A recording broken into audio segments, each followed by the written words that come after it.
Hey, what's up, guys? I'm Caden Thompson. And I'm Nate Blackwell. Welcome to Selective Wisdom, where we talk about fitness, bodybuilding, life, and everything in between. We are excited to be here and expand on a range of different subjects and topics we don't get to talk about very often. Let's jump right in. All right, this is something that I've been wanting to start for a really long time, probably 3 years now. So 3 years in the making, but we are finally here. Super happy to be doing this with one of my closest friends now. Probably the guy I talk to the most besides my clients at this point. Yeah, I mean, honestly, the same. Besides, it's like you and Brady. That's who I talk to the most. Yeah, but it's really good to be finally kind of doing the thing, and I'm glad it kind of took so long for me, just because now I'm finally in a place where I've always had a lot to say. I know we both have a lot of really strong mindsets and a lot of opinions, Yeah. but I think now I'm at the point where I also have knowledge to bring to people, and as I'm sure you know, it's really hard to do that through 60-second Instagram video. So this will be a really good, new outlet of information and just a good place for people to get to know us. Definitely. And you know me, I'm never at a lack for words. So I'm always down to We talk, know. chit chat. Yeah. we know. But yeah, I think a good place to start. I know this video will be kind of an introduction for you guys watching into who we are, kind of what we do, and what we're bringing. But I think a good place to start would be kind of why did we pick the name Selective Wisdom? I'll let Yeah, kind I of let you mean, answer that first. so we struggled with that for a while. We struggled with like naming what we wanted to name it. You know, we Hardest had like part. the classic kind of gym bro, whatever you want to call it, and we were like, nah, we just can't do that. And then just kind of randomly while we were talking, Caden was like, dude, what about like selective wisdom? And I was like, man, like it's kind of catchy. It's not Decent. Yeah. bodybuilding esque related. You know what I mean? Because that's kind of like the reason that we're doing this, right? Is to talk Hmm. about, obviously we're going to talk about bodybuilding because that's what we do. That's our main Yeah. source of income. It's our main, thing that we think about. It's the thing that we study. It's the thing that we participate in. But, you know, we're going to talk about other things too. We want to, that's, Hmm. we're going to try to get outside of that kind of just bubble of bodybuilding. And it's cool because both of us do have things that we have wisdom on, obviously within bodybuilding, but then we have things that are kind of outside bodybuilding that we may have some wisdom on. And we're not the smartest people on the planet when it comes Definitely to not. probably any Definitely of not. these Yeah. subjects, but Yeah. we have selective wisdom. We have things that we know, you know what I mean? And Yeah. that we're very confident in that we know. And it's going to be exciting to talk about those things and kind of, you know, get to know each other because, like we've been friends for not super long, but we've gotten It kind of hasn't been close that kind of long, no. quick. No, it hasn't. It Hmm. feels like it's been forever, but it's like it hasn't been that long. And we're going to get to know each other a little bit more deeply, and as far as like talking about subjects that we don't talk about because it's just that's what we do. Yeah. But I mean, obviously it's going to be mostly centered around bodybuilding and just having a good conversation about our daily lives pretty much. Yeah. I think a lot of that definitely I agree with. And I think through what people don't understand, maybe who aren't bodybuilders themselves, is that this is getting on stage, having a good physique. If you're doing this thing well, those are the least important things that you gain from this lifestyle. So I think within selective wisdom, like you said, there's a lot of areas that I'm not extremely knowledgeable in. Right, I'm continuing to grow my knowledge in a broader spectrum. Just outside of bodybuilding, but at the end of the day, there are, like you said, very certain things that, yeah, a lot of them are going to be bodybuilding, fitness, health related. But at the end of the day, like, we have to do so much work up here, to continue to progress, especially as a coach. If you're leading people, you can't have damaged, people that aren't working on themselves and growing themselves leading people. That's just the blind leading the Hmm. blind. So Yep, I think through those processes, we gain a lot of experiences, and things that we can share with people to help people kind of, we'll make the mistakes and learn from them, and continue definitely. our education to just help other people. So and I know for between just us, we both have very similar overall outlooks on things. but Hmm. within those, there's, definitely some conflicts, that, we've, Definitely. we've had Yeah. our Yeah. fair share of We've talked about them. conversations on. Yeah. So I think, But obviously we're not too far that's why apart in fitness is age, so but I mean, awesome. exactly. You know what I mean? That's Um, why it's and, so cool. mhm. And we have I mean, you've got what, 5 years on me, maybe, or so. So You there's talking even about more life age? experience. Yeah, yeah, Yeah. yeah, Yeah. yeah, Yeah. yeah. So there's just a lot more life experiences that Hmm. you have that are different than mine as well. Yeah. So Yep. I mean, you definitely started earlier than I did as far as just the bodybuilding stuff. And I wish that I would have done that, looking back on it, but don't want to get into like a sappy, I'm old, blah, blah, blah. But I am. I mean, I'm 30 years old. So it's like I'm not a spring chicken anymore. So like I do have some experience in some things, but I obviously missed out on some things too because I didn't start till I was 26 years old. So, but that can lead us right into the next thing. Like, who are we? These people don't know who we are. They're brand new. yeah, yeah, So yeah. For tell me for about most, yourself. Like what do you do for work?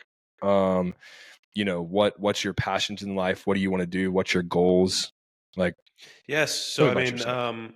what I do know is all those things kind of frequently change. It's funny as you continue to grow, those things Hmm. rapidly change. But I think um, you know and I think this is something that you kind of continue to push me to do, but I'm trying to break myself away from just the bodybuilder, just the fitness person. But Hmm. that's obviously extremely difficult when that, involves your entire day to day, every day. So, Yep. at a core, I'm, a coach, online coach, um, lifestyle bodybuilding. I'm a bodybuilder myself. I'm not too deep into my career yet, so we're just kind of taking off at scratching the surface there. What But do you compete in? Like what division? so at the moment, we're men's physique, but I continuously try to convince my coach to bring me out of that. But um, I have full trust in him, and at the end of the day, I just want to do as good as I can in the sport. So for now, we're going men's physique. We're going to try to go pro sometime in the next couple of years, I hope, and kind of take it from there. That's the biggest thing that I've learned lately is just to kind of let things kind of happen. The more Flow. you try to You just force, yeah, more you try to force, the worse off you're going to be. So, hmm. yeah, overall, I mean, I'm the bodybuilder, lifestyle coach, fitness bodybuilder guy, but, there's a little bit more to me than that. I mean, outside of that, my goals kind of are just to, number one, become the best coach and bodybuilder that I possibly can, help as many people as I can. And I think that the way that the path I'm going down and the way that I'm going to be helping people down the line is extremely fulfilling because and I think we both kind of have this mindset on things, but I Hmm. don't just want to be a coach who, hey, I get you a six pack, or hey, you lost 10 pounds. Like I'm trying to really dive deep Change your into, life. you know, exactly. Hmm. So I know like our team has a saying, change lives, not just physiques, and that is something that I really Hmm. resonate with. So ultimately, you asked me 5 years ago, I would have told you I had no idea about what I wanted to do or what my goals were. But now it's kind of just build a life that I haven't had before, and continue to knock off goals in terms of bodybuilding, and take that as far as I possibly can, and then just continue to build my knowledge as a coach, and you know outside of that, just build a life where I can provide for the people that are around me and that I love, and Love it. man, just finally have a life where I'm not comfortable, but at peace with everything, Well, kind of. comfortable is fair. You don't Yeah. have to be every day comfortable, but you can be comfortable Yeah. in your financial freedom and your Exactly. Yeah. your knowledge and hmm everything. Yeah, I mean you can be comfortable in those things and not be quote unquote comfortable. hmm Because we know I agree. as Yeah. bodybuilders being comfortable is the way you don't change. Not all that hmm motivational stuff. But Yep. it's okay to be comfortable in some things. It's okay to be At the financially end of the day, comfortable. You know what everybody I mean? wants to not be stressed every second of their Exactly, life, for sure. exactly. If you're stressed Yeah. every day, all day, it's never a good thing. But No, that's terrible for you. But yeah, um, I mean, how about you? yeah, I mean, so I'm 30 years old, like I said, and I got into fitness honestly. Okay, I can take it all the way back to the very beginning. So I dated a girl that said that her ex-boyfriend, she loved his arms and hands because he was like veiny. And I was like, okay, well, how do you get veiny arms? And so she The start of like, many guys' fitness journey. that's literally it. That's literally it. And Yeah. so, I started working out, and I remember I bought like a 15-pound dumbbell at Walmart, one 15-pound dumbbell at Walmart, and was Just in my one is bathroom, crazy. just one. And I couldn't afford two. It was just the one. So I would be in Dedication. my little bitty tiny bathroom in a little tiny apartment, just like curling it with one arm and switching and curling it with the other. And then I'd do dips on the side of the tub and like push-ups on the toilet. It was crazy. Bro was But grinding like he was in jail. that's what I'm saying. I basically Yeah. had like a That's how you got to get jailhouse it. workout. It was awesome. But that kind of started my journey, and then I figured, hey, I might as well, find a gym. Found a gym, fell in love with it. Then I started working at gyms, and I did everything from cleaning the floors, being a front desk person, all the way up to like general manager. So, and then everything in between, personal trainer, all this stuff. So I just kind of fell in love with the people, the fitness, the culture. 2019 was a big year for me. I went to Houston and Alphaland for the first time, where eventually I would meet Caden and a bunch of other people that I'm really good friends with now. But that kind of started the original journey, was just that, and met Brady, my coach, met the team. That the end of that 2019, like December, I started working with the team and started kind of my bodybuilding journey. And I was 248 pounds at my heaviest at that time, and I got all the way down to 177 from my first show. Sheesh. So yeah, I mean, lost, what was that, close to 70 pounds. Yeah, bro. That's I did not know that. Yeah, so I lost 70 pounds. And that kind of started it for me, and I fell in love with it. And then 2021 came. And I did much better at my shows. I kind of fell in love with that's when I really, really deeply fell in love with bodybuilding. It's also when I started taking PEDs and things like always that. after Kind of that started first show. learning. Yeah, this was my second show. My first show Oh. like pissed me off, like made me angry. Yeah. And then my second show, I was like, okay, I can actually compete with these guys now. So I started PEDs and started learning a lot about PEDs, and started a YouTube channel that is now deleted, unfortunately. But I started a YouTube channel and just started talking about my journey with PEDs and bodybuilding, and I kind of started getting a lot of people asking me questions and wanting advice on things, and my channel grew pretty quick. And that's when I kind of got into coaching, but it was more like kind of phone consultation coaching and just kind of like helping people with their stacks and stuff like that. So it's kind of a lot of your love for the PED side of things, like the knowledge on that side. It was kind of birthed out of my passion for learning about it. I wanted to be able to learn about these things, and then I would have people, as I was learning about it and talking about learning about it, people would come to me and ask questions. Yeah. And so I was like, there's got to be money to be made here. And so, I started doing that. I started doing the consultations. I started, I probably did 150 phone consultations. I mean, I did a lot. Like, people would reach out a lot to me and ask questions about their cycles, about their stacks, about their issues with being on PEDs. And that's just kind of what started it. And then eventually I was like, dude, why don't I just help these people with everything? Everything. That's an issue, and I know I'll talk more about this, but you get people who start PEDs who don't know anything about nutrition, about training, about recovery. They just want to start because they think that's how they're going to get big, and it's just simply not true. No, and so they'll hop on a cycle and be like, oh shoot, I don't know what to do. I need to reach out to somebody and get some help. And it's like, well, yeah, bro, you should have done that before. You should have done that first. You should have done that first and then done the whole thing. But yeah, so I tried to help those people out, and then it just kind of, it went from the phone consultations to like, hey, I might as well coach some of these people. And so I would offer it, I never would push it, but I would always offer it. Hey, I'll coach you, whatever. And so I started coaching and had a few clients, and it kind of built up. And I always knew, so, I work with a company now, so I'm an online coach now. That's what I do full time. And so I always knew I wanted to work with a specific brand, the brand that I work with now. And I remember thinking to myself, maybe I will never have that opportunity. So I just need to take the the leap of faith and just go for it. Yeah. Do my own thing, and then maybe I can prove to not only myself but like to the owner of this company that I can do the job. You know what I mean? Because Yeah. that's kind of I knew because I was close friends with this guy that he had some doubts about my coaching ability and my ability to get clients and stuff like that. So It's when I did it's that, not easy to start. So it's not. And so, but I already had a really good base, and I reached out to him and I was like, hey, you know, I really want to do this. And, you know, if you don't want me to, you know, I'm waiting. I've been waiting to join your team specifically. Like, I only want to work for you. yeah.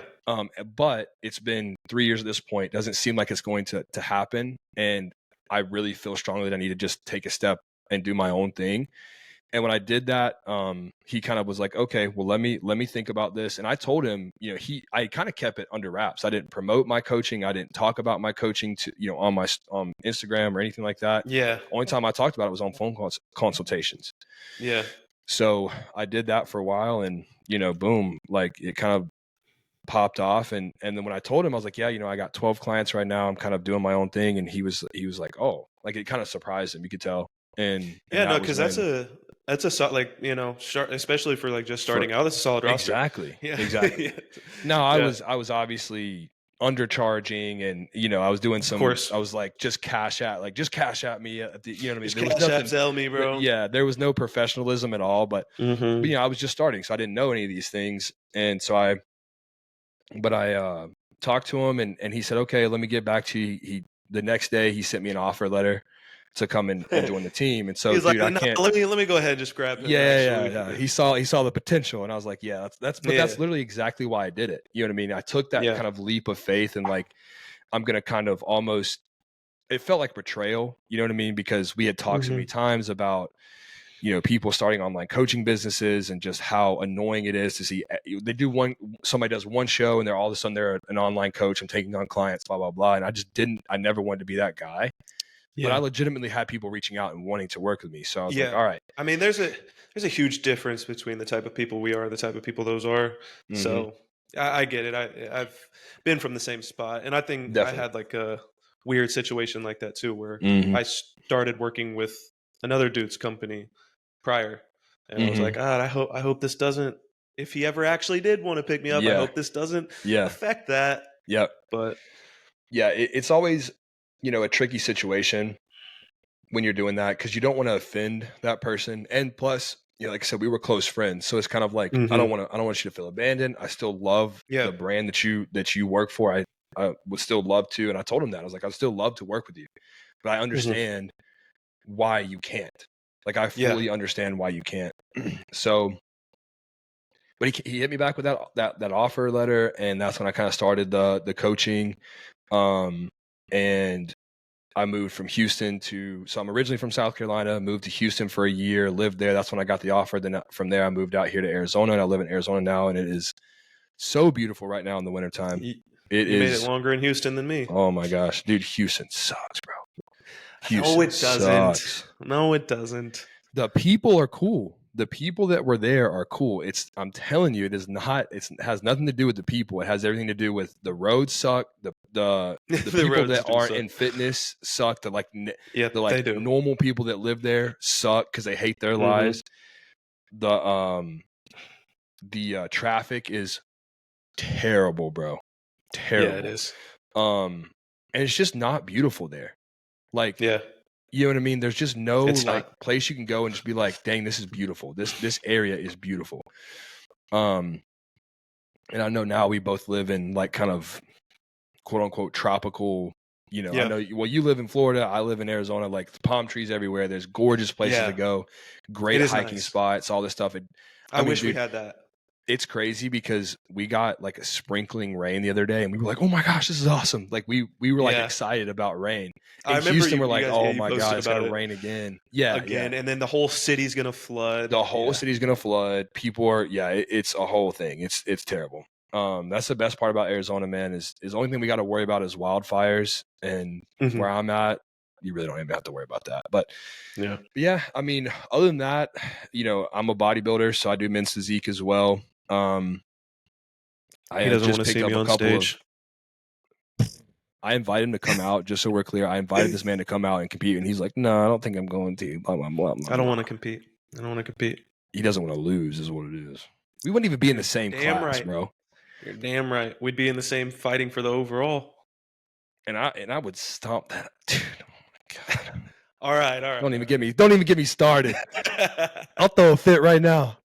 This could be the next 40 minutes is just us talking shit. So oh man, we can't do that. But yeah, I mean, other things that I'm passionate about is one big thing that you know I'm passionate about that I don't talk as much as I should about, but I'm real passionate about like men's mental health.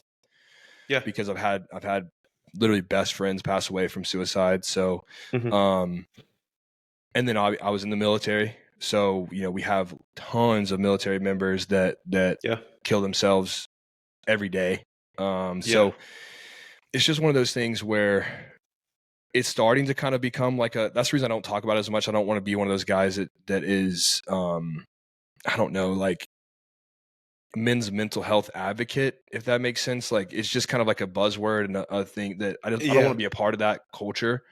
yeah. Because the only reason that people are talking about it now is because so many guys are yeah, exactly. It's trendy. It's cool to talk about now. I'm like, I don't want to do that. But it is important though. It is very important. It's very important. But then, you know, other things, I love sports. So I'm a huge South Carolina Gamecocks fan, like men's college basketball, men's college football. Shout out to South Carolina for beating Texas A&M. Brady, I hope you're listening to this. Dude, it was so much fun sitting at his house because, you know, he's a big Texas A&M fan. It was so much fun sitting at his just house watching him lose on his TV, and we're just stomping him, dude. It was so great. Oh my gosh, it was awesome. I felt bad for him, but like I also was ecstatic. But I mean, I love sports. I can tell you one thing that I don't love that I just did was running. Hate it. But how was the race? We haven't spoken about the race. I know would love to hear what on happened. Purpose. We just said this is going to be exclusively for the podcast. To clarify to everybody listening, this is a 5'10"? Hey, come on, 5'11"? You 6 foot? Come on, give me anybody at least under 6'3" is short to me, so it don't matter. Shut the fuck up. Even better though. 6 foot. What are you? 235, 240 right now? 245 probably, maybe even pushing 6 foot, 245 pound, and this isn't a fat 245. It's a very muscular 245. But that's a lot of weight to be running. How many miles? 10? No, it was 6.2. It was a 10K, so it's 6.2 miles. You're talking over half a mile. Is anything over half a mile? It's crazy. It's crazy. Yeah. So but yeah, tell us a little bit about that. I got my medal right here, so I had I got to show off a little bit. Yes, sir. But look at that, 10K, and then I got second place in my age group. So the race. How long did you train for this? So I have been training for this for, let's see, I think I stopped my prep in August. So August, September, October, November, 3 months, 4 months, something like that. And the reason that I did it, the reason I originally did it was because I wanted to challenge myself to do something that I knew that I thought that I knew that I wouldn't like. Yeah. So, you know how, like, and I'm one of these people that I don't like to try new foods. I know what foods I like. I don't need to try. I try to explain this every time. I don't.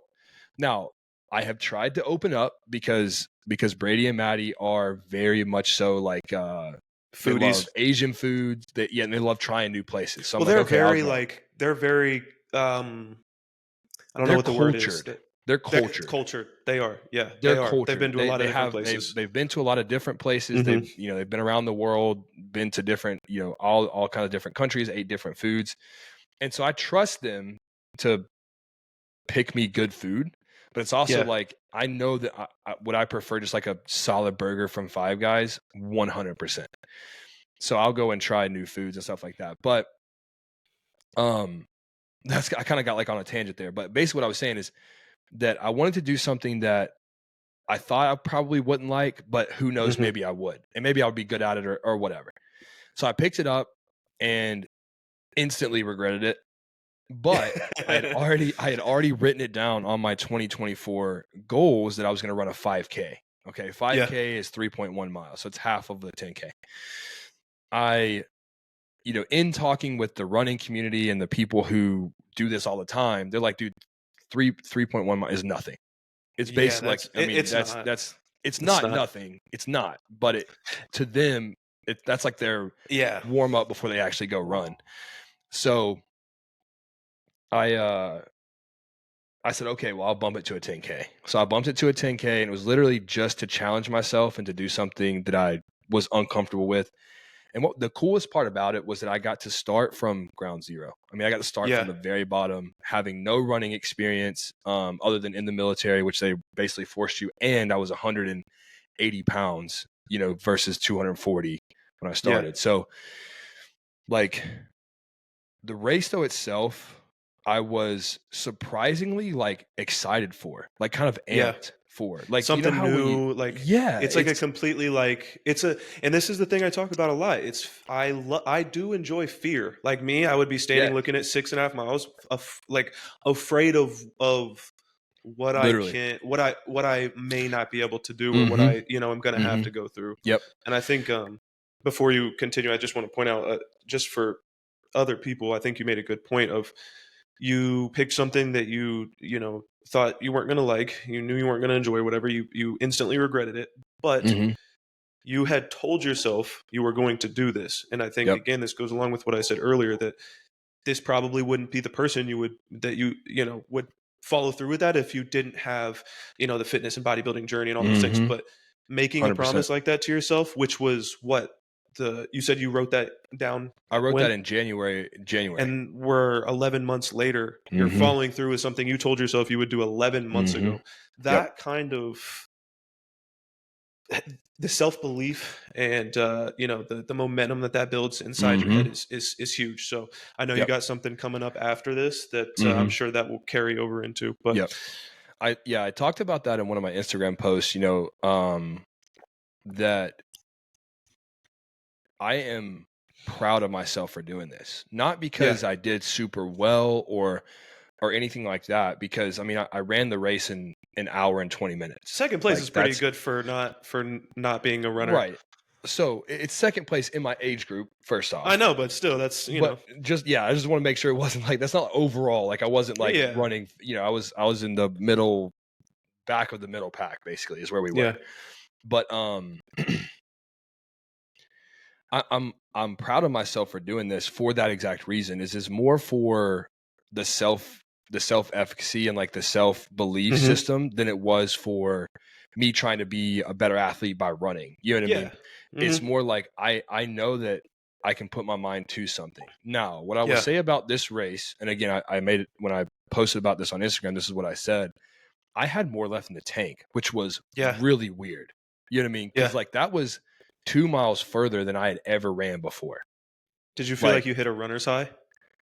no, no, no. There was no runner's high. Now I have hit a runner's high before. Like when I was Yeah. in my training, I have hit that runner's high. This time I did not hit that runner's high, but I had like for one thing, I had Brady that was with me. So it helps to Yeah. do it with That somebody. probably helped. That helps 100%. And then two, I had that goal in the back of my mind. Like I can't, I'm gonna have to go run another race if I don't finish Yeah. this. You know what I mean? Hmm. Or whatever. I'm gonna have to go. Like I have to complete this goal. I've done this much work for it. I'm not gonna just leave it.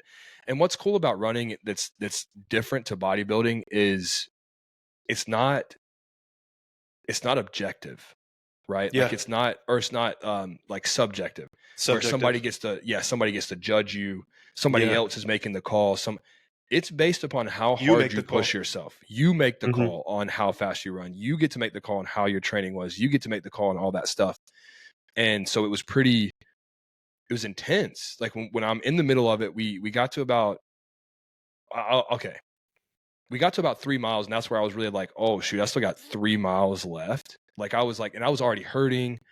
And I'll Hmm. explain like what happened in a second, but like I was nervous. I was like, "Oh my Yeah. gosh, dude, what if I can't Will I finish this thing? finish? It's gonna be so embarrassing, because I kind of hyped this thing up." And but what happened was I was 1 mile into the race and my whole shin on my left leg went numb. And you know Mm, how like when you're running, right? And you're kind of running like this, or you're running, like with yeah, your foot, that's like yeah, how your foot is rhythm. planting. Yeah. So my whole left bottom leg eventually went numb. My calf was numb. So it's My just like foot was numb. slap, So slap, it was slap. just, yeah, it was just like a constant slap. And so my, like, just killing my foot. Then my hip flexor started to hurt because there was like these big U's that were in the road. Sorry, I'm like trying to get in the camera, but there were I like told you this is a U's. big guy. Yeah, yeah, yeah. This That's is not another a small reason. Like, human. yeah, I'm way too big to be running that many miles. I don't know Yeah. how people do it, but there's U's or whatever. So like I'm slapping the ground with my foot, and then I'm trying to like pick my foot up high enough so I don't trip on myself constantly. And it was so cool because like I knew something like that was going to happen. I didn't know when, I didn't know what, but I was like, all right, I'm going to push through Yeah, this, and it's going to be something's gonna. cool to tell the Yeah. story. Yeah. It's going to be cool to tell a story, to kind of push through that. And it's just like what you said, when other things that you're doing that are hard come up in your life, you can always look back on that and be like, I made it through that. You know what I mean? And, I made it through that, and it, yeah. I can make it through anything. Well, and that's why I love and I preach physical, like, and again, selective wisdom. The Mm-hmm. way I know to improve, the way I've experienced improving, is through physically hard shit. Mm-hmm. That is, in my opinion, that is a forceful way to rewire your brain. Like, Mm-hmm. you can sit and meditate on things, you can, whatever, but putting yourself in a position where you're going to be in pain, you're going to suffer, Mm-hmm. and forcefully pushing yourself through something is, it's not a tangible thing. It's not even a thing that, like, when you're in the next hard situation, you're going to, like, be able to physically do. You're just Mm-hmm. now forever changed. You are going to have to try really freaking hard Mm-hmm. to revert back to the person you were before you Yep. put yourself through that thing. And I think Well, that's there's why, this. like, bodybuilding is so, um, I'm not going to say like everybody should do it. It is not for everybody, It's definitely but not for everybody everybody. needs to do something of like that level of difficulty. Like, Something that it, challenges you physically. Yeah. yeah, And all the time, not just there's once, a but saying. like Yeah, yeah, over and a over and lot. over again. Yeah. There's a saying that goes, I think it's something like, uh, a smart man learns from his mistakes, a wise man learns from other people's mistakes. And so it's kind of cool because, you know, I fully understand. I'm aware of myself enough to know that I'm not the most wise person in the world. So Yeah. it's hard for me to learn from other people's mistakes. I have to Mm-hmm. go out there and make my own mistakes. And I Yep. can there were plenty of mistakes that I learned just from this race. I'm like, oh, okay, that is why it was way harder than it should have been. Yeah. Um, and one big thing was preparation. Yes, Mm-hmm. I did train for this, but I didn't take it super serious. That's why I And asked that. Yeah. I look back now and I'm like, dang it, man, if I would have just actually taken this a little bit more seriously and kind of prepped for it, like with the same intensity and same like dedication as I do for a bodybuilding prep, like that 6 miles I wouldn't have even probably broke a sweat, Yeah. honestly, but that was kind of the thing is I didn't. So it was a big challenge to me. It was like, hey, next time you have the opportunity to do something that is fitness related or fitness, in that fitness space, like don't neglect the preparation. The preparation Mm-hmm. is the most important part.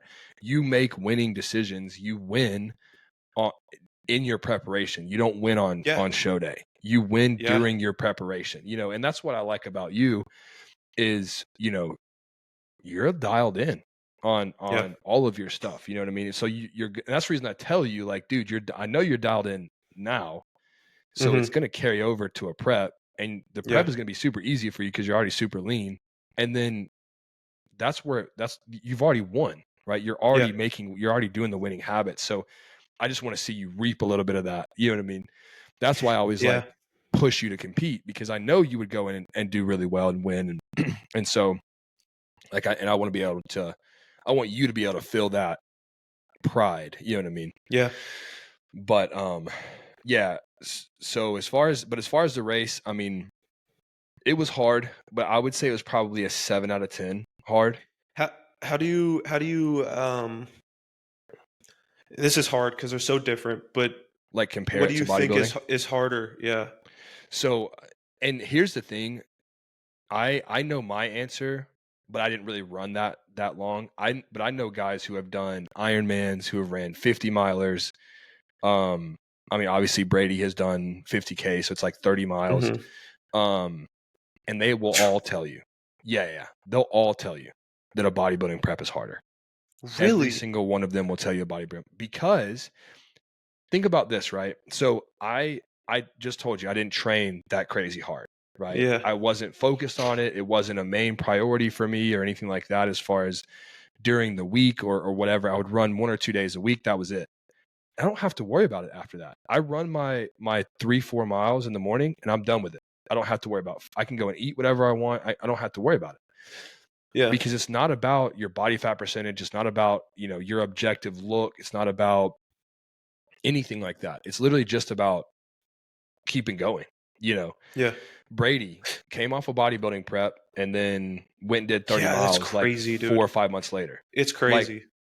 so Like you're that telling me man's that in really good shape. he's in great shape. And the thing is, he's not even, compared to people who are actual endurance people, he's not in He's good like shape. bottom of the barrel. Yeah. Yeah, he's like bottom of the barrel. Well, so that's my thing is like I hear what you're saying, but in terms of like, let's take Usain. Well, I guess he's not a long distance runner, but like, Mm-mm. somebody that's a high level, like whoever's number one. It doesn't matter. Do you, It doesn't you don't matter. think that they're Nope. taking their diet and everything super No, seriously as well? they are. They do. But what I am saying to you It's is not as that calculated. you don't have to be as calculated. They can eat donuts every single day and they'll be just fine. Because they're, for Yeah, one thing, they're burning the my calories off. But then second, they're also, their body needs that. But as a bodybuilder, even though we are trying to be as full as possible, we both know that eating donuts every day is not yeah, healthy. Plus the yeah, other things that we put in our body. Plus, and here's the thing, bodybuilding is a 24-hour sport. You have yeah. to be It is focused not only on your food, your recovery, 24/7. your training, your cardio. You have to be focused on your mental health, because that's where most people fail. Is it's Oh yeah, not their physical, we've it's seen their it. mental. We've both seen it. We've seen it in multiple times. So it's not about that they can't physically do it. It's they can't mentally stay in it for 5-6 months that it takes to do a prep. Yeah, And then most people can't, like Brady just had, and you in the same boat. Y'all just had 3-year off seasons. 99% of people, including me, probably could not do that and stay as locked in as you guys have been. Like, it's different. I can go in off season and just eat whatever the fuck I want, train and like be a slob, for yeah. 3 years and then come back and compete. But that's not the same. Like when you're It's locked so much in, harder when you do that though. Like it your is. It prep is is. such a shit show when you act like I'm that. Like I'm learning that right now. So this is something I want to yeah, talk to you about. But I'm locked in. I mean, yeah, I'm locked in. Like, which is good. my calories, I know my calories are 2,400, doing 30 minutes of cardio a day, blah, blah, blah, blah. I'm 250 right now. The Hmm. goal for show day is around 200, 205. And I'm talking about just Yeah, peeled. You know what I mean? If I yeah. was 205, I'm going to be peeled. Which So, is crazy because like that's not like I would probably be somewhere around that. So like that, like yeah, you but have your a good legs, amount of muscle on you. though, are so, I I'm not know, trying to I I'm know. not trying to, No, they are. but your legs are They're so small. small. Whoops. Yeah, Your legs are small compared to the rest of your body. I know. I hate it. I'm the opposite. My legs are where I carry a lot of my fat. Hmm. So, and then I have like the lower like stomach where every guy holds a lot of their fat. So like your 205 and my 205 would be different. But that's Yeah. what I'm saying too, though, is when I'm lean, I mean, we saw the video in Muscle Factory or wherever it was. Like, I was looking pretty freaking good, dude. Yeah. If I could have brought that package to stage, I would have had a really good shot. Yeah. Um, but mentally, like that's, as far as my last prep, it was mental. It wasn't physical. because it was Mhm. physically I was fine. I didn't have any Yeah. injuries. I was doing fine. I was looking fairly good, but mentally, man, I was just like stress was just stacking up, and Yeah. so that's one big thing that I've worked on this off season is like getting my That mental right. that's gonna be probably where I struggle the most this next prep, and I think there's deeper reasons than I don't feel big enough or ready that Hmm. I'm like I don't want to compete right now, which those are huge reasons. But Hmm. man, my last prep I was 21 and I was in a position where I'm going to use the word I had the ability to, but I shouldn't have done this, but I Hmm. had the ability to completely disregard every single I'm I'm serious like everything else in my life. Did Hmm. not disregarded it. I made $0 at my job. I was working like a door-to-door sales job. Hmm. Completely fucked off on that. Stopped trying. Made literally no money. Was living off of savings for the last 2 months of my prep. My full prep was probably 4 months.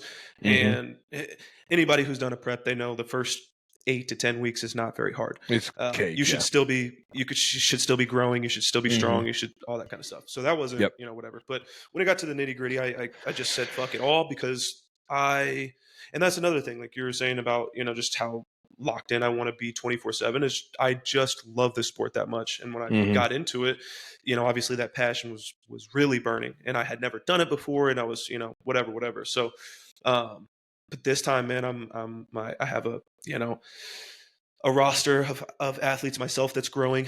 By the time that I'm prepping, I will probably have a guy or two Getting ready to prepping compete. or getting ready Hmm. to prep. I have responsibility. Like then I was living at my mom's house. I was, Hmm. I didn't have responsibilities. I should have, but I didn't. And so now it's going to be the mental side of things, just keeping everything together. But Hey, I the, will say something real quick. It is amazing how much your clients will drive you to be perfect I bet, because yeah, you feel so like it's like a good kind of pressure, but you feel pressure to be what they need to be. You know what I mean? Like yeah. show Who the them fuck this am is I to how tell you you to do do it. this and Yeah, I'm not doing exactly. it? Yeah. Exactly. It's a pretty intense like thing too when Well, you know that all your clients are watching every single story that you post, every single thing and that you that's talk the thing, about. like uh, the internet alone, like that's what got me, that's where I started being dialed in. Mhm. The internet just alone, me posting myself on the internet every single day alone is enough. Even if I had zero clients, even if this isn't how it is, the way my mind works is like everybody is watching me at all times. Mhm. Um, and now, like my coach and my mentor and my boss, like if I were to be posting this, that, and the other, and he knew I wasn't doing that, like I, He's gonna call I'm you out. fucked. You're Yeah. fired, yeah. So it's like the clients I can definitely see that will, obviously like this next year will be the first time that I really enter the like prepping people. Mhm. But I can definitely see that, holding me even more accountable. But I think at the end of the day for me, it's such a like, I come from a person who was not motivated, not driven, didn't want to do anything, didn't have any desires in life, anything like that, to where I've really gotten good at like I was telling you earlier, like making promises to yourself and keeping them. Mhm. Like the more and more you do that, the more you realize how important it is and the less you want to not do that. So it's like, Mhm. it's kind of at this point where I talk about this a lot. Momentum is huge and I've just continuously stacked more and more momentum. Yep. And I know what losing that looks like. I've done it Mhm. directly after my first show. I didn't have, again, I made no money. I put Mhm. myself in a shitty position. Yep. So I had an entire like 8 months where there was like really no progression because I let my momentum go. Mhm. And that sucks because now I'm sitting here where I could have probably competed last year, but Mhm. I threw away a little bit of time. So I know what losing momentum feels like, and I really you know, um, don't want to have that happen. And now I have, an environment where I have people you know, like you and my team and even people like Brady who I Mhm. respect and People do not want supporting to, the fuck out of you. and I respect them that I don't, Mhm. and I know the level of person that admire, and that's a person that I want to be. And I've Hmm. just been, chasing that person for years now. And we get closer and closer every day. So it's one of those things where, yeah, I just can't let that momentum go for anything. So it's going to be tough. And I do know that this last. I've had at this point a little over 3 year off season, but when I got with my current coach now, Justin, I was fat. Hmm. My last coach, we were just kind of pushing food, doing the whole growth phase thing in the wrong way, which is something that I Hmm. heavily try to teach against now. But so we kind of, he kind of was like, hey, I want to do a mock prep where we need to be locked in. We need to obviously lose a lot of body fat, whatever. But I also just want to see, what you got, kind of. Yeah. Um, What can you do? How and we knew serious we are weren't you going to about this thing? Yeah, and we knew we weren't going to go like 4 week out deep. Like we wanted to stop Hmm. around like 6, 7 weeks out. So it wasn't. So I grew and got stronger and got leaner the entire time. So I didn't Hmm. waste time just like going backwards because we knew how to Right. program and stuff. Um, but that 7 month period, because it was long, since it wasn't an actual prep, we took our time with it. Hmm. Um, but man, that period kicked my ass. I mean, prep is going to be, I know prep is, my first prep was a breeze. I talk Hmm. about this all the time, and like people have had different experiences, and I don't know why. I don't know what it was, but I just didn't suffer. I really didn't. I didn't struggle. No day was whatever. Like, I talked about how I put all my responsibilities on the back burner, but that was just Hmm. because I was just so focused. I wasn't, Hmm. oh my God, I have no It energy to do wasn't this. Oh like my you God, I didn't have have no. the energy. Yeah. Not at all. I was Hmm. perfectly fine up until like there was one day I remember we were driving to Texas because I did this summer shredding classic in Hmm. 2021. So we were driving from Indiana to Houston, and that was the that was the day that I had no carbs, absolutely Hmm. none, and that day sucked. But other than that, like man, it was just I don't know if it was because I was so dialed in, but didn't have a struggle at all. This last little cut that I did, it showed me that it's definitely a lot harder. The bigger and bigger you get, it's a lot harder to prep. Yeah, which is weird. You would think like if you have the more muscle you have, the easier it'd be to lose body fat, and it's just like But it's it's it's not. it's it's not that. It's the fatigue. That it's the same if you're a fat person, right? Hmm. You are going to be so heavily fatigued because your body is carrying around weight that it's not supposed. Even at six Hmm. three, I shouldn't be 250 pounds. You know what I Hmm. mean? And as you get bigger and bigger, and we're looking at these, some of these open guys that are stepping on stage 300, bare 300 bones pounds. lean between 260 and 300. Like Hmm. that is a place where your body hates you, and it is Hmm. going to fight you at every step of the way. And I get what you're saying, but in a sense, like overall you're in a place where you're too big for your body. Yeah. Well, And I mean even at that's this size, like it's 100%. already at that point. Hmm. So we'll Yeah, and I see. mean But you and I know you know this, but I mean we're both bigger than normal, bigger than average for sure. yeah. So like it doesn't just affect you know all like my legs hurt, my feet hurt from standing all day, or my back hurts. It affects like the way that you sleep because Hmm. you like you're so wide, you have to have two or three pillows on, or you're gonna have like a Yeah. freaking crick in your neck, or and then it affects like um your cardiovascular system, which is one of the reasons that I wanted to get into running and just Yeah. see where my cardiovascular system was. Hmm. And it's pretty cool because it does adapt very quickly to that It does. Yeah. style. But it's um and then one thing that I don't like about it, because we both come from athletic backgrounds, is you lose a lot of your I was just talking to athleticism. Brady about this the other Yeah, day. Yeah. you lose a lot of your athleticism, which is weird because you're like, I'm getting stronger, my muscles are bigger. Well, I should be able to jump higher. I should be able to run, Hmm. maybe not run faster, but like, I should still be able to move. But it's not. And it's so weird because you hear about guys like that are in the NFL, but it's all about the way that you train. It's Yeah. It is. amazing how like a different modality of training can still get you big. Like there's some Hmm. NFL guys that are pretty freaking big guys. Um, but they are way Not more like athletic, refined. Yeah.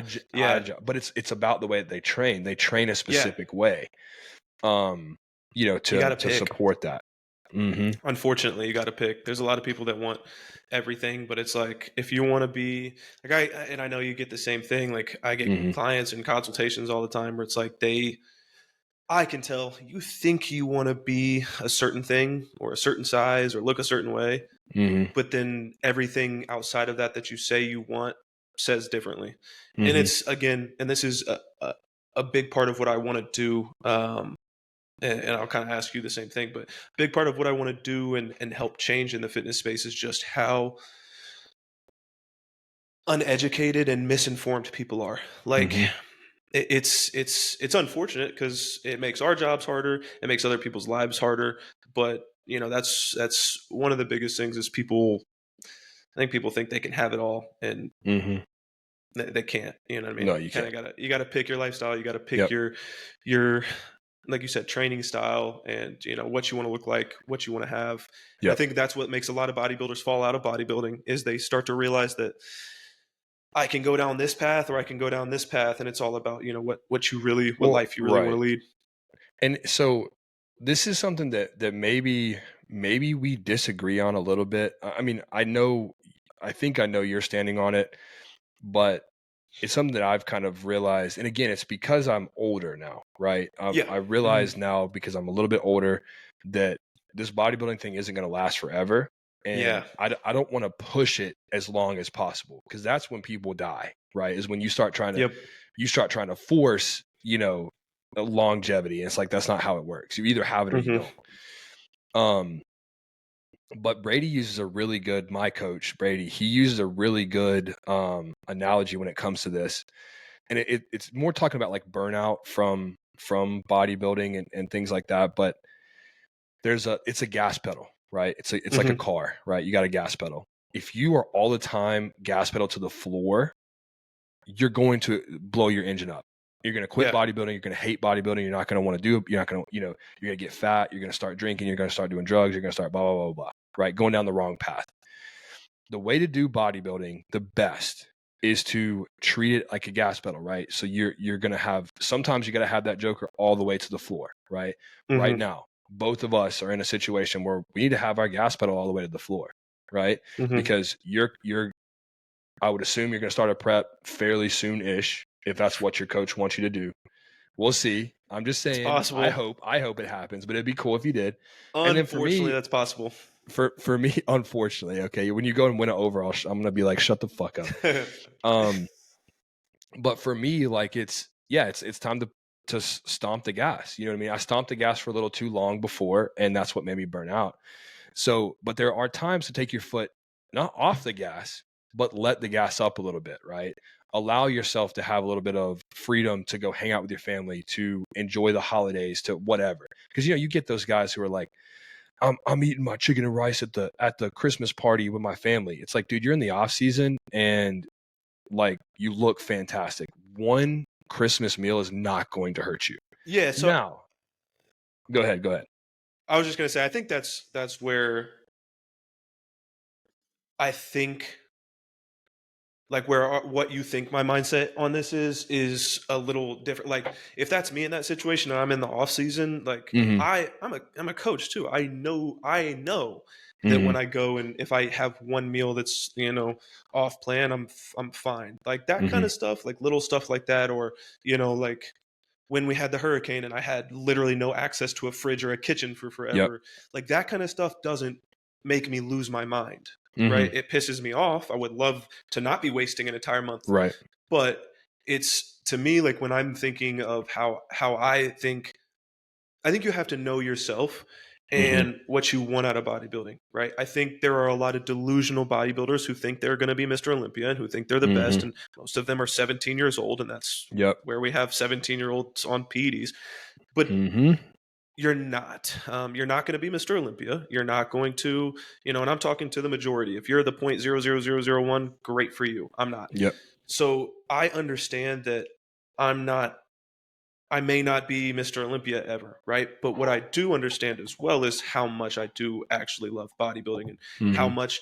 staying on my plan and eating the same 4 meals for the last 11 months makes me happy. It's the results that make me happy. So for Mm-hmm. me, and this is why I love, the way that my coach goes about things is like, and I know there's a lot of coaches out there who are starting to do this as well, but there's a lot that aren't.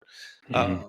But for me, I know he does care about my health. So it's one of those things where I'm willing to put that pedal to the floor at all times, 100%, do whatever I need to, Mm-hmm. until it's that point where like we'd have a conversation of like, hey, we're at this point where we're going to have to use this and this and this drug, and we're going to have to do this and this with the food, and and this is going to be where we enter the danger zone. And that's Mm-hmm. one thing where it's like I'll push to an extent.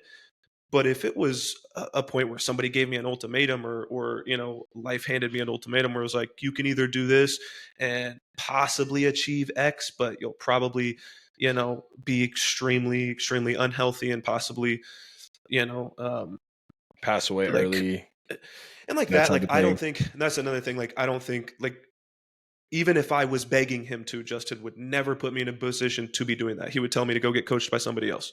Mm-hmm. So I know that I can push absolutely all the way because he will stop me before that point. And I think there's Well, a lot of people that's who what I'm have coaches saying. who won't do that, They won't. who Yeah. will who Yep. will or they'll do it on their own. They'll take all the gear on Mm-hmm. their own. They'll do, and Mm-hmm. that's where I'm not like Well, I'm more I, so I'm I not won't give my necessarily life talking. for it. Yeah, I'm not necessarily talking about drugs wise because I think we both do agree on drugs wise. Yeah, yeah. There's absolutely a limit. There's absolutely, you know, and I think as it depends on your level, right? So like Hmm. if For you're an sure. amateur bodybuilder, there's no reason to be pushing 3, 4, 5 grams a If week of you're good anything. enough to go very far, then you're good enough You're to go not going to pro need off it. of just test. You're not going to need it. We'll stand on that. Yeah. Now I wouldn't say just test because but I get what you're saying.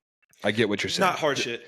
There You don't are need guys who are trend. going to You go. don't There are need guys who are fucking, going to go yeah. pro with 300 milligrams of test. Yeah, Oh yeah, but 100%. there are guys who will need 500 milligrams of test, 300 primo, 50 milligrams of Anavar, Winstrol, whatever. Yeah, Maybe a little bit of Clinton. Like those things are fine. Those are not going to hurt you really yeah. long Like term. little things like that, I'm not worried Yeah, about. But you're but I talking get what you're about, saying. Like yeah, yeah. But there are levels. Like if you're an Olympian pushing for an Olympia, like you want to be like Mr. Olympia, yeah, you're going to have to push drugs high.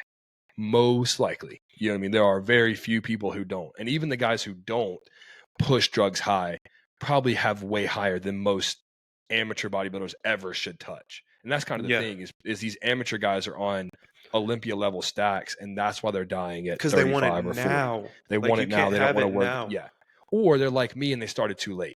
Right? They started when they were 30 and it's like, dude, you wasted 10 years of your life where you should have been training for this and then you would be 10 years ahead, So, but what I more mean is, and that again, I'm saying that's where we agree, right? The PEDs. Yeah, Where the part where we disagree is or maybe we don't disagree, but this is what I'm talking about more is the mental side, right? So there is a time mentally where you can't be on the gas all the time. You just can't. You will burn out.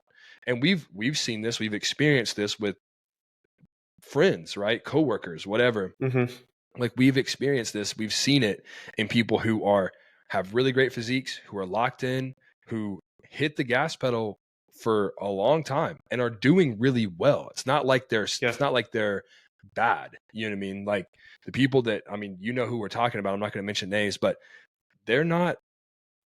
They weren't bad bodybuilders. They weren't Yeah. out of shape. They were coming in dialed perfect. They were great, but they just had like an emotional instability maybe that caused them to have issue with the pressures of being a bodybuilder and everything else that kind of comes with that.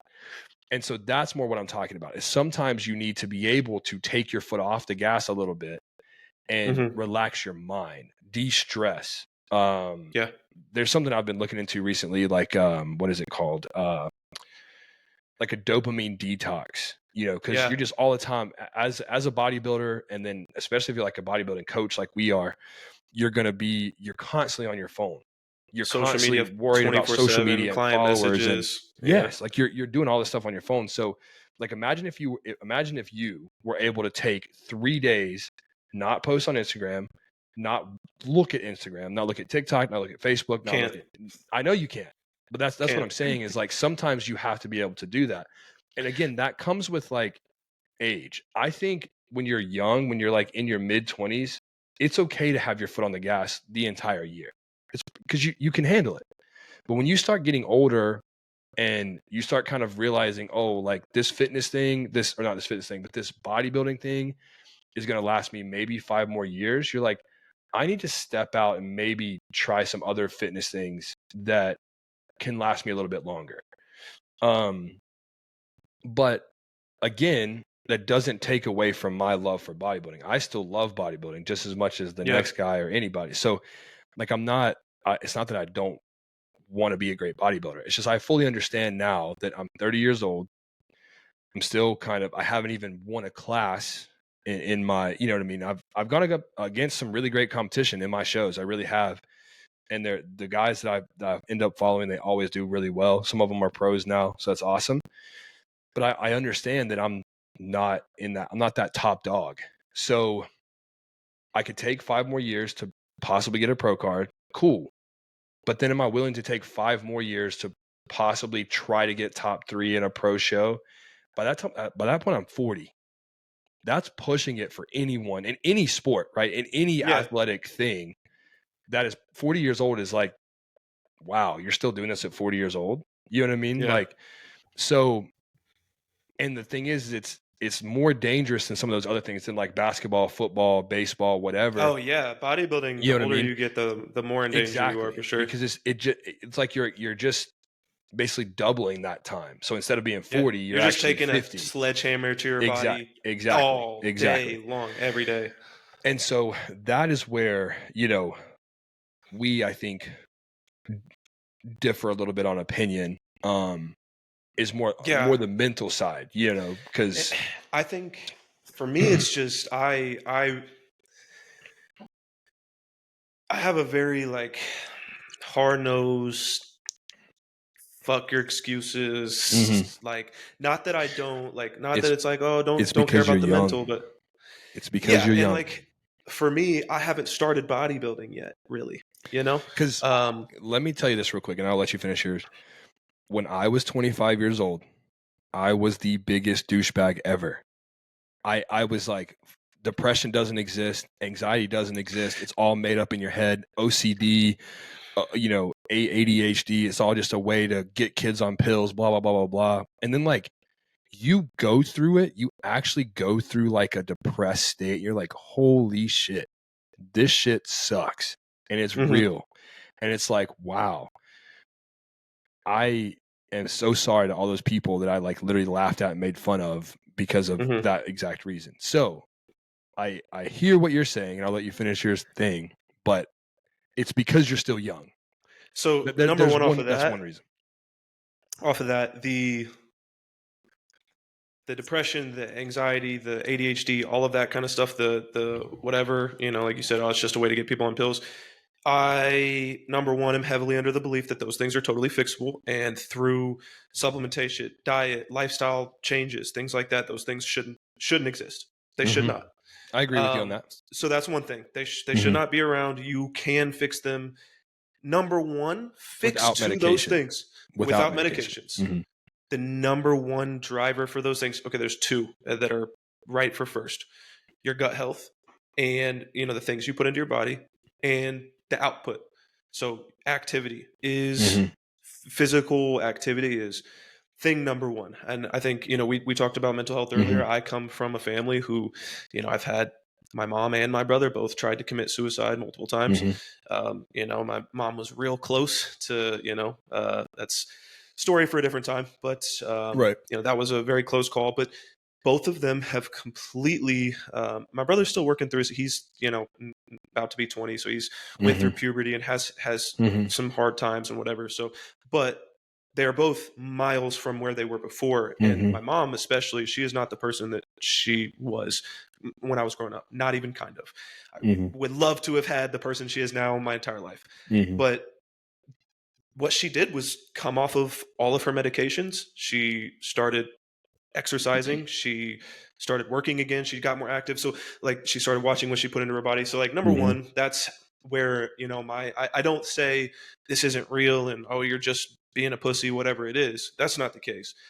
But I know it is fixable. And I know for me, what does help me not be in those positions is continue to operate the way that I do. And with bodybuilding, I know that I am not like my biggest issues are just like anger and stress and like work on those, you know, Same. but that's not something that pulling back from where I am now and pulling back from the It's way gonna I help operate, with. it makes me worse. It makes Mhm. me more depressed. It makes me Yep. whatever. So it's not necessarily even that, you know, I just think that everybody needs to know themselves and get a lot more comfortable with number one, like owning up to the areas that they, you know, struggle with and actually acknowledge them, but Mhm. then figure out what works, you know, for them. And like Mhm. those things are going to change. So like I said, like I haven't even really started bodybuilding yet. So like for me right now, like there's absolutely not a thing you could say to get me to take my foot off the gas because it doesn't Mhm. affect me mentally. It helps Right. me. Right. So, but if I go through this next year and, you know, let's say I lose the next time I compete, cool, awesome, whatever. I'm 25, 26. Mhm. If I'm 30 and I haven't even had a pro card yet, that will be me competing. Like if I compete this next year, that will be 5 years of competing. I probably Mhm. will never have, unless I make a switch to classic or open and like I, you know, still have no legs. I'm probably never going to have another 4 year off season. Like Mhm. one, two, maybe, but four isn't, you know, once you get to a certain place, people aren't really, you know, taking 4 or 5 year long off Mhm. seasons. Yeah, If usually the it's max needed, is like 2. yeah, and like that's fine. But if I'm 30 years old and still not even sniffing a pro card yet, I'm aware of myself and okay with myself enough to probably just hang it up. You're I'm considering it. Yeah, you're considering retiring. but if I go pro in the next couple years and you know I will keep this foot on the gas until again like I'm 35. Now again, I So think there's delusional people where I'm not going to be that guy who's 35 and still saying like I'm going to go pro or I'm going to do this. Mhm. Your time's over, bro. Mhm. If you're still fighting to be good on a pro stage at 35, 40 years old, you're in a rough spot. So Yeah. I don't worry about me driving myself into the ground because I know that I won't I don't want to I don't Let me I ask do you a love to hyp compete. I do let me love ask you a bodybuilding, but I hypothetical. don't only do this like for that. Like I do want to win and I do want to be good. So if I'm Mhm. clearly not good, then I don't want to do this. Yeah. Well, so let me ask you a hypothetical question. Do you think that if you had started, let's say you were just now starting bodybuilding, like you Hmm. this whole, everything else before you had not, would you think differently about 30 years old? Like if you were just now starting, right? This was like you were Like just now prepping for your my first physique show. right now was exactly what it was back in 2021. I mean, maybe not exactly, but like close, similar. Yeah. I wouldn't even have started Why if I not? knew what I knew now about bodybuilding. Because back No, no, then no. I You didn't you know. you don't know. You don't. You're fresh. You watched a random YouTube video. You found Justin. Then Justin's your. I will say Justin's your coach. So like you have a good coach, but like so I are mean, you thinking about 30 the same? Like definitely I'm gonna not. get No, to I mean 30 it's and then I'm gonna get to 30 and then it's kind no. of like hang it up. That's a hard It's a hard hard thing. question. I think it would still be exactly the position I'm in now because I would have not really competed yet. And for anybody who's, you know, listening, I've done one show and it was 2021 Summer Shredding Classic. That show doesn't mean shit. It doesn't qualify you for anything. No federations acknowledge it. There's no you don't get anything. It's a It's a show all on clout its own. chasing. It's literally like a clout Yeah. chasing show. So for me, I've not yet done any real shows. So if I was in that same position, again, I am, and I think this is kind of how people should like. If you are truly like, I just compete because I love being on stage. I don't care about winning. I don't care being a pro. By all means, that's fine. Compete for however long you want. Stay as healthy as possible because it doesn't fucking matter. It's not that serious. Hmm. But continue to compete. But for me, my first show, my first handful of shows is going to be very telling about where my where my life in bodybuilding is going to go. Like, it's true, you never know who shows up to a show, and you could go to one show and get killed and go to a different show and do great. But at the end of the day, it's like, if I'm getting the floor wiped with me, show after show, that isn't fun for me. Like in high school, Mhm. I started playing football my junior year. My freshman and sophomore year, when I didn't play, we had completely different coaches. We lost almost every single game. I think they had like 3 Mhm. wins within 2 years. I didn't want to fucking play football. I'm competitive. I'm a competitive athlete. Junior year, senior year, we got all new coaches. They convinced me to play. We lost maybe 3 games in those 2 Mhm. years. That shit was fun. When I got offers to go play, D2 football, I didn't want to do that because they were shit teams and we were going to lose. I don't I don't love to, and bodybuilding is a little different because I did it for a long time without like the dreams of being a good competitor. Like, even when I did my first show, I was just kind of like, I'm just doing something that's, I'm lifting, so I might as well. Our good friend Devin had pushed me into doing it or whatever. But Mhm. if I continually lose, man, it's not fun for me anymore. And it's going to be the drive. Like, the drive right now that I have right now is because I've made a lot of progress in the last couple of years. I have people like you. I have, Justin, people telling me you're going to do really well, things like Mhm. that. But I know myself. And if that stops happening and I lose and lose and lose and lose, I'm okay with losing a few times. But if Well, I was there's about to no say, light at the end of the tunnel, how many times would it take for you to be like, all right, I'm done? like I said, like, if I'm okay with pushing for a pro card for where I'm at right now. If we're thinking men's physique specifically, I'm okay with Mhm. spending the next 2-3 years chasing a pro card. Mhm. If I don't get it within inside of that, I'm done. If I get Okay. it within, where we plan to within the next year or two, then I think that I could be 35 still competing and just, however long it takes. That's probably the age that I give myself where I'm like, okay, I need to, because by that point, it will be the end of the road to, for Kaylee to be thinking about having kids and things like that. So I Mhm. have very clear, like, I'm very, like I said, aware of myself. And that's something I've got Mhm. really good at over the last, couple of years, and like just not being delusional in the Right. things. Well, like So, that's kind of the point, right? Is even if you keep your foot on the gas from now till 35, right? You've kept the gas on it at that point for 13 years total. mhm, mhm. 13 years out of 70 years is not that long. No. You know what I mean? It's not. So that's like kind of the thing is like, are you going to be able to tell yourself, it's time to hang it up? You know, Mhm. that's where guys get in trouble as they get to that 35 and they're like, dude, I still feel great.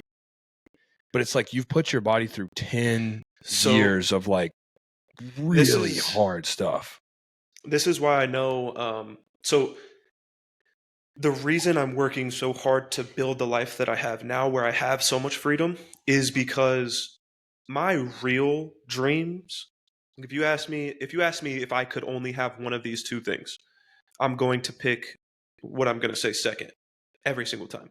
If Mhm. you gave me the option of being this great, even if I didn't win Mr. Olympia, maybe I'm, top 10 on the Olympia stage, Mhm. or you can have, your financial freedom, you can work from home, you can coach, and you have all the freedom in the world to travel everywhere that you want to. I'm going to pick the latter Mhm. because so Every single if time. I'm 35, here's the hard truth is it's not a long time. 13 years is not a Mhm. long time out of Nope. 70.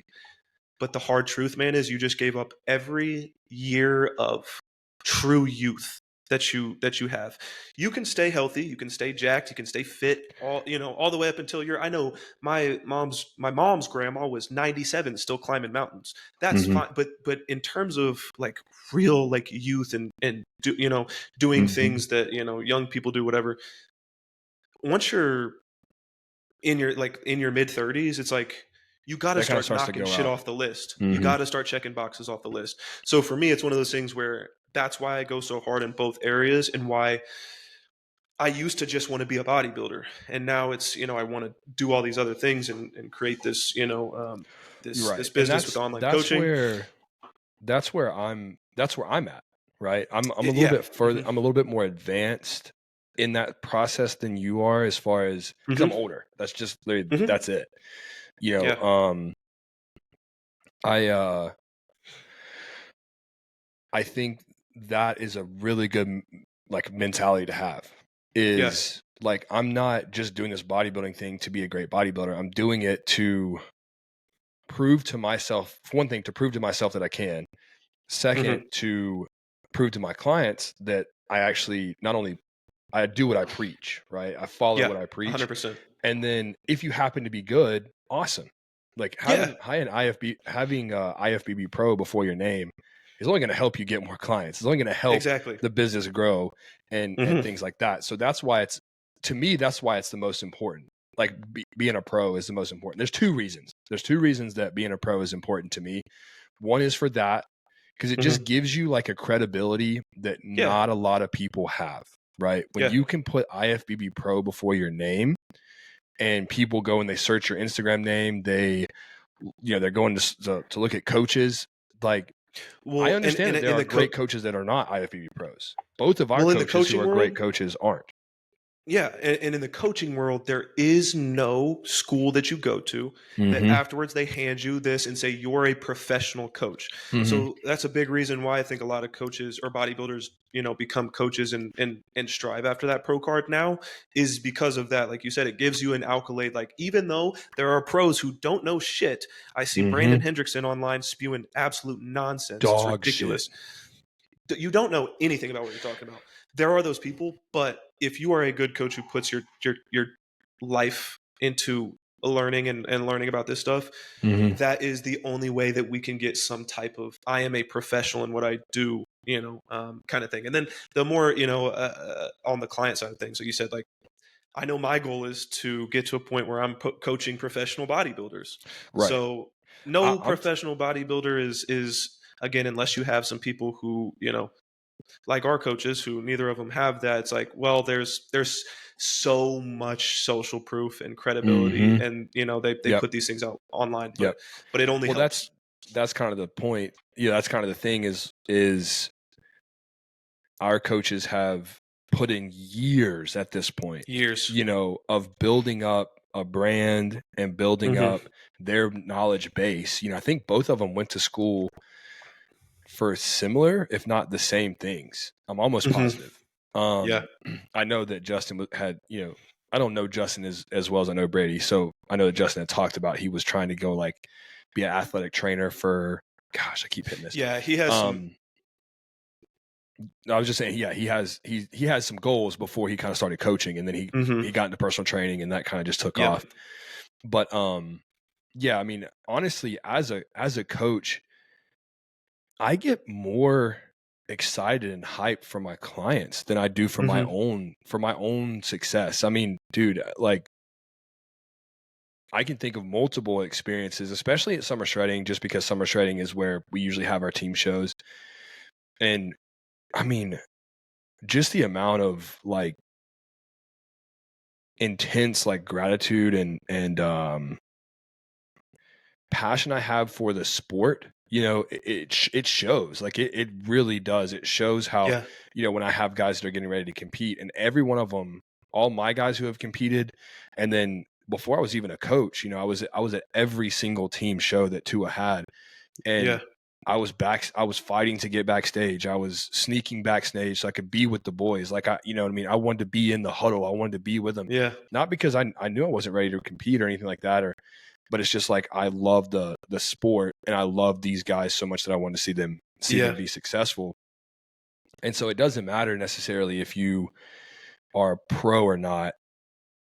Just because you're a pro doesn't mean you're a good coach. Just like you said, there are guys out Yeah. there that are pros 100%. that have no idea what they're talking about. But then it gives you an accolade. It gives you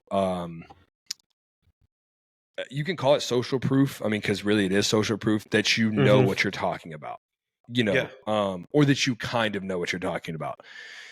Now, everybody that is listening to this should do their own research into the coach that they're thinking about hiring. Like, please do 100%. your Yeah. own research and make sure they are not just idiots. Hmm. But even great Just look at the coaches. things that just look at what they post. If it's all their Mm-hmm. physique, then it's probably not a guy you want Mm-hmm. Yep. because the Yeah. I good mean, coaches are posting free game. we know plenty of guys who do that. I mean, guys who have fantastic physiques that they get a ton of clients, and it's because they have a great physique and they have IFBB Pro. But then they get into actual coaching, and it's like, oh, well, they're And not then I doing end up anything. with their clients. Yes, exactly. Like, so it's you know, I have a couple that had some pretty big name influencers, like younger influencers that mhm. we both know pretty, know of pretty well. That yeah, it's just one of those things where you kind of you get them, and then they start sending you messages like, "Hey, this isn't at all the experience that I had before in a good way," Mhm. and it's just like Mhm. it's unfortunate because like I don't know what coaches are doing these days. Like there's a lot of people that are really just taking people's money for Well, nothing. that's the thing is because the market is so saturated with bad coaches, some people don't even know that they're with a bad I coach. know, and I didn't. You know, they're seeing a little bit of results, so it's like, oh shoot, my coach must know what he's talking about. It's like, well, that's not what that means at all. Yeah. It just means that you're following a plan that is got you in a routine that just happens to be kind of working. Like it doesn't mean that you're actually making good progress, doesn't mean that you're staying healthy, doesn't mean that there's a whole lot of things that it doesn't mean. And that's, like with the guys that are on my roster now, I don't have a ton of just like crazy stud athletes, Yeah. guys that are Yeah. just like gonna You be a won't at the pro their beginning. first show. And I'm perfectly okay with that because what it allows me to do is it allows me to take and mold these people who give their trust to me. I get to mold them into, That's the most exciting part, dude. it is That like, and like you were saying earlier, like how you get more excited for your clients and stuff. Like mm-hmm, for me, I like we just talked about earlier. You know what kind of client I am, mm-hmm, and people who actually say they want to bodybuild. I actually want to bodybuild. I believe that this is the only way that you should operate. And I think the most exciting thing for me is like I have a client right now. His name's Aiden. Aiden, if you're watching this, you're my guy. But mm-hmm, he is, dude. I've told you about him. Is the guy mm-hmm, that, dude. I got on the consultation call, and we both experienced this, but usually it doesn't go the way it's gone. mm-hmm, Number one, he was just. It was like if I had a call with a coach back when I was starting. mm-hmm, Every single thing that he has a goal of, his mindset, everything like that was very similar. He wanted to, mm-hmm, get into bodybuilding. He wanted to do well with that. He wanted to be a coach. He wanted to, move to Houston and get in the fitness scene and mm-hmm. or move to Texas. And he's actually going to be moving to Texas here in I don't know 5 months You or should so. have warned him But against that. no, he'll You enjoy should it. have told him. He's going to Dallas. He's not going to Houston. Oh, okay. He should have Um, gone to Austin, man. Austin's a spot right now. he's going for work, so he didn't have Oh, that that makes decision. sense. Okay. But dude, it was just like getting clients like that where it's like, dude, this is like talking to me 4 years ago. Mm-hmm. That is the most exciting thing. Number one, because I know like we both have had people like that who we get on the consultation call and they loved it and they say everything that we They want to say all the hear, right and then stuff. the second you get off that call, they're a completely different person. So I highly admire people like that, and those people are gonna say this. I've posted a video about this. I don't know about you, but I got favorites, man. I have favorites, and luckily right now, There's not many 11 bad out of my ones. 13, 14 guys Mm-hmm. are my favorites. Yep. There's a couple of them that suck. A couple of you guys suck. Yep. But And see, the thing is those couple of guys are the guys I haven't heard from in a month and a half.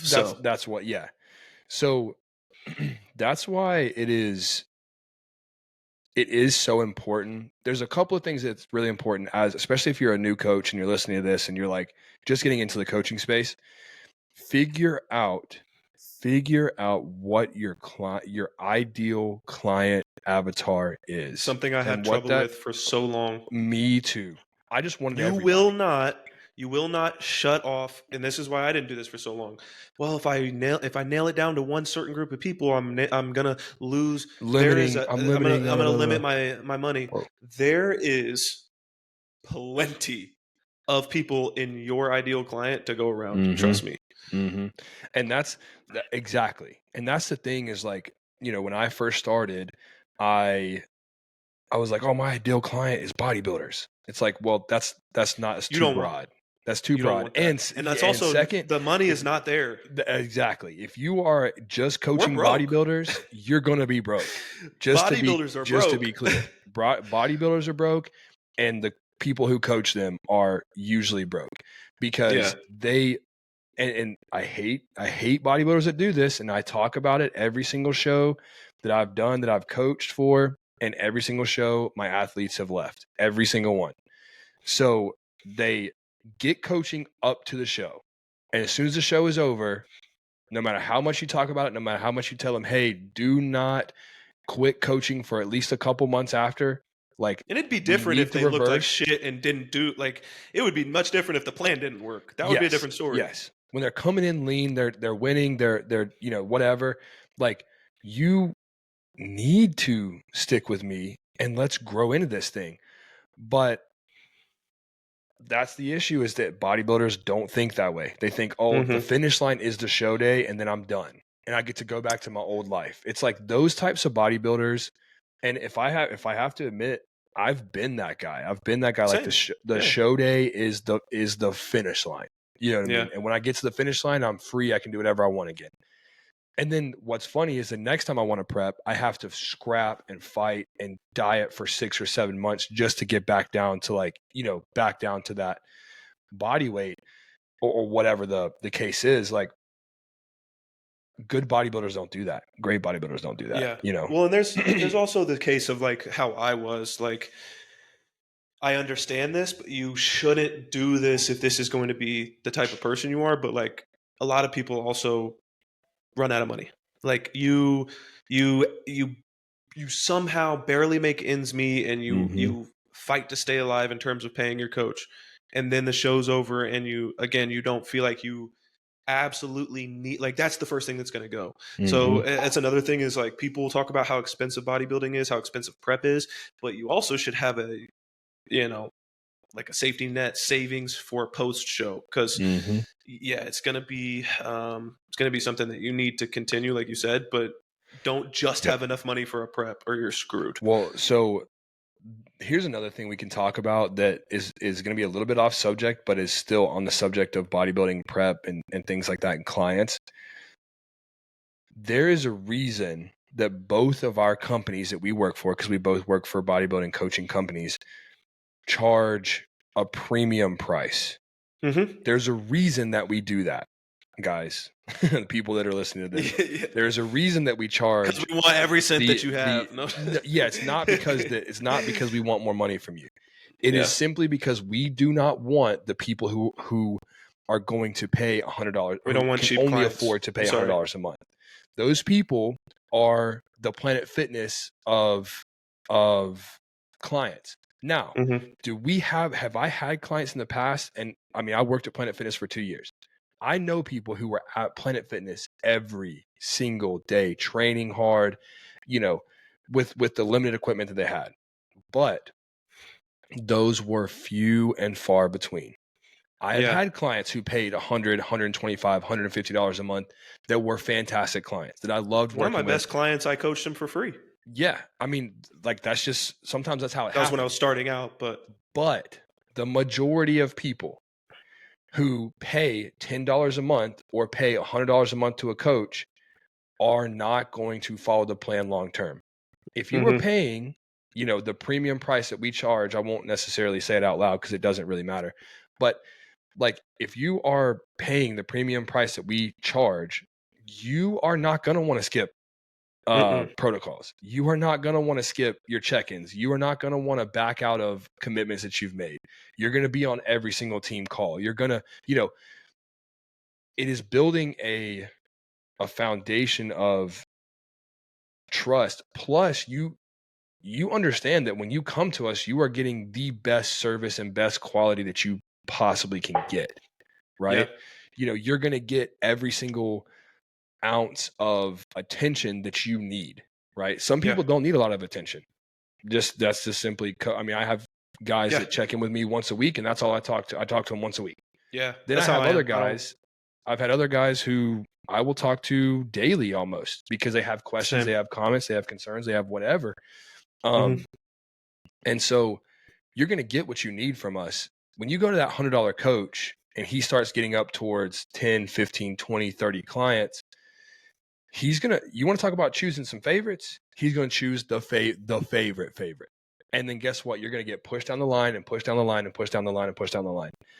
Now, do I I know have with my favorite clients? Yes. And the reason I have my favorite clients is because they do their check-ins on time. They're but spot that on doesn't with mean everything. anybody else gets less attention. Exactly. If you do your check-in an It hour just means late I or like a you more day, because you do or what I ask. yeah, exactly. If you do That's it. exactly, you're Yeah. just going to get, it's not that you're getting less attention from me at all. Yeah. It just means that I'm not going to be as like, I'm not up, I'm going to Well, be upset. I'm going to be upset when I'm I don't doing know your about you, check-in. but I don't give a fuck what you paid me. Your energy is going to be matched. I'm not going Yes, 110% yes. for you when you're hmm going 40 for me. That's not going to happen. I'm sorry. And if that's Right. what you want, if you want to give 30% effort and you want me to give you 150, don't hmm sign up with me because it's not going to Yeah. happen. You will Yeah. not. Like I had a dude Yep. who, literally signed up and I didn't hear from him for like a month and a half. hmm And just because he did pay for the year in full, hmm I ended up taking him back on. But had that been a monthly guy or anything like that, Yep. you can get lost. Sorry. I had a couple of guys that I didn't. So one guy in particular, he was a good client for a while. Like he was one of my favorite clients. Checked in on time, paid on time, never had any issues. Always did his, did follow the protocols. Was starting to look great, and then he had some at home issues. I'll just leave it at Mhm. that. He had some at home issues, and his life kind of fell apart. I understand. I fully understand, dude. You're struggling, right? Take some time and then get back to me. He took time and then he like would sporadically get back to me. And then he started to there were other things that were going on. People were sending me messages and doing weird things. And I was like, dude, I do not want to be involved in this. Like my business has nothing to do with your private life No. and vice versa. Now, the Yeah. reason I Don't bring it kept to him me. on as long as I did was because he was very good at bringing me other clients. Like he would refer me a lot. So it was like, Hmm. okay, I don't want to drop him because he is referring me a lot Yeah. of clients that I ended up working with for a while for a few of them. But the bad thing is that when he started to fall off, those other people started to fall off too. Like they weren't doing Ooh. their check-ins. They They were were all like kind of in a group. well, and yeah, kind of. And then he had some financial issues and everything else, and he ended up quitting coaching. But I actually had reached out to Brady and I was like, hey, I'm thinking about cutting this guy. And Yeah. Brady was like, well, this was kind of Brady's thought process on it. And I thought it was kind of funny. He was like, hey, if he's paying you and he just doesn't want to do anything, let him pay you. And then, eventually he's going to be like, hey, yo, you know what I mean? He's going to be like, hey, I've been paying you, I haven't been getting anything. Don't do his check-ins. And I wasn't. I stopped doing his check because he wouldn't do them. You know what I mean? I'd have to Yeah. reach out to him. And I did it Yeah. like Oh yeah. multiple, I'm not. like I'm 2 not months in a running for row. your check-in, bro. Yeah. No. And again, I did it because of everything else. He was helping me with like get clients. And when I first started, he was one of the first guys to join, and he was like really well at referring and things like that. So like I gave him a little bit of a longer leash, but now I'm not like that. I will Yeah. cut you so fast. You know what I Yeah. mean? And I don't Well, you care if grow I have too. Like we both put so much into progressing ourselves as hmm coaches. It's like and that's what people also don't understand is like, I when I first joined, my team, it was like I watched Justin's prices go up hmm insanely fast, hmm and you start to realize that it's just like not everybody deserves your help. And So, you exactly, know, exactly. And when you every realize hour of that, work you put in to grow yourself, you deserve that much more money. yeah. Well, here's another thing too. And I actually talked to a person about this because they were talking about, oh, I think I'm just going to go get an in-person trainer. I was like, okay, that's fine. I was like, you're going to go and you're going to spend, let's say, we both work at Crunch as trainers. We both know their prices. I think I remember their prices. I think for an hour, it was somewhere around 70 to, it was like It's like 65 to 75 bucks. 75, something like that. Yeah. For 1 hour sessions. If you did 1 hour sessions one time a week for 4 weeks, you're paying $300 a month. And that's just 1 hour a week. That's 1 hour a You don't talk week. to them outside of that. You You don't don't get talk, nutrition. You you don't get a don't, full workout plan. You don't nothing. get nothing. You They get stand nothing. You there, get they tell you to pull that yep, bar down harder and keep your elbows tucked, and that's all yep. you get. That's it. But like So that's all they are able to do. Like that's, yeah, like because Crunch they're Crunch legally literally can't. told me yeah, I could not do anything You nutritionally. can't. I couldn't. You You can't can't. because you're Yeah. not Well, it's licensed. because if they go and they do something, they get hurt. Like So Crunch is yeah, you're liable liable. because you told them. Hmm. And that's the thing, right? Is we are going to give you technically you have 24-hour access. Now, Hmm. are we always going to answer if it's 2 a.m.? No. But Yeah. like No. you have access to us anytime. You can message us on the apps that we Yeah. use, or if I think you use WhatsApp or whatever, like Hmm. you can do that stuff. You can message Yeah. us anytime you want, and we're going to respond to you. You know, Yeah. um, we're going to get on weekly check-ins every single week. We're going to show up to things that, like, let's say you have a show and I'm kind of close or whatever. I'll show up to the show and support. Yeah. I'm going to design a workout program for you for your entire week. Then Yeah. we may even do training videos to like correct Hmm. form. So like we are going to give you way more for basically the same price. Or less sometimes. Or less sometimes. I mean, Like if you were to do realistically, 3 days, 3 hour sessions every single week, you'd be paying twice as much as you'd be paying I would $1,000. charge. Yeah. You're paying $1,000 a month. Like, Yeah. and the thing is like, if you get with a coach and you stick with a coach for more than, here's the thing about clients, sometimes they'll do this, that they'll get really hyped and they join and they work with you for 2 months and they quit. Well, I'm not really making that, I'm not really making that much, whatever. I'm not making that much Like, dude, improvement. you I'm just not, spent 25 years digging yourself into the hole you're in right now. It's going yeah, to take longer it's than 2 months to gonna get out of take it. you, it's gonna take some time. Relax. Yeah, And why you're don't you give it making 12 progress. months? Gosh, you're making, and the thing is in 12 months you can make significant change. Mm-hmm. Significant change, not only physically but mentally. Mm-hmm. But I mean, I've had clients who, like, you go out of your way to help them and they want to pick apart anything and everything possible, Mm-hmm. to figure out why it's not working. It's like, well, it's not working because you're not following the plan. Yeah. And then when you call them out on that, it's like, well, you're kind of being like an asshole. It's like, well, you kind of need somebody to be an asshole in your life. You've Yeah. been doing your own thing for 35 years at this point. You probably need somebody to tell you Let's that you're change wrong. some stuff up. Yeah. Yeah.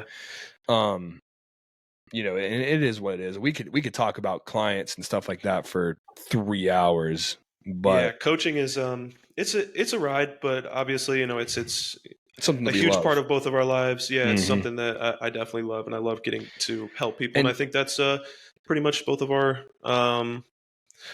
goals at this point is just to continue to help as many people as possible. yep, And yep. hopefully this podcast will be a good outlet to do so. I think like I know this episode. We'll kind of wrap it up here, but I know this episode was a lot about fitness, bodybuilding, but Mm-hmm. that is a large part of who we are. But I think things like the mental health and just Mm-hmm. society as a whole, and things that we need to change. And I know a big thing for me that I'm coming up and learning more and more about is just I'm a man, so I'm going to speak on men, but how to be more of that, how to be a better one, and just everything that goes along with that. Mm-hmm. So, while this, first one was kind of coaching, fitness, bodybuilding centered, the next following episodes will be, broadening our spectrum on things for sure. But Definitely. I think this is a good insight to kind of who we both are. And Yep. I'm sure you guys will see as we continue this, that this was kind of our laying the groundwork for, again, we both have very similar views, but Mm-hmm. as we go on, we'll get into Just more and more. yeah, it's more like just who we are, what we stand for, Mm-hmm. what we're about. Yeah. And we'll get into some more topics and different things in some of the next episodes. But yeah, I mean, make sure you drop us what even is pi? I don't even know. What is it? Is it ratings? What is it called? Yeah. I mean, give us a 5-star rating or a 10 Yeah, is star. it I a don't know what it 5-star is, rating? but So leave I us a have no 5-star idea. rating. I think you can leave If a you're watching on comment on YouTube, them. Yeah, if you're watching on especially YouTube, when we hit the get this like. thing posted on YouTube, make sure you leave us a Mhm. comment. If you want us to talk about specific subjects, obviously hit us in the DM, send us a DM. We'll link our both of our Instagrams and stuff below in the description. So go follow us, go make sure you're, keeping up with kind of our day-to-day stuff. But then, if you have anything that you think would be a good subject for us to talk about, obviously drop us a DM, leave it in a comment, Yep. rate us 5 stars, leave it in that, and we'll definitely look Yeah. into it for you. But Yeah. appreciate you guys. Appreciate everybody for listening. Yes, Been sir. fun. Been real. Yes.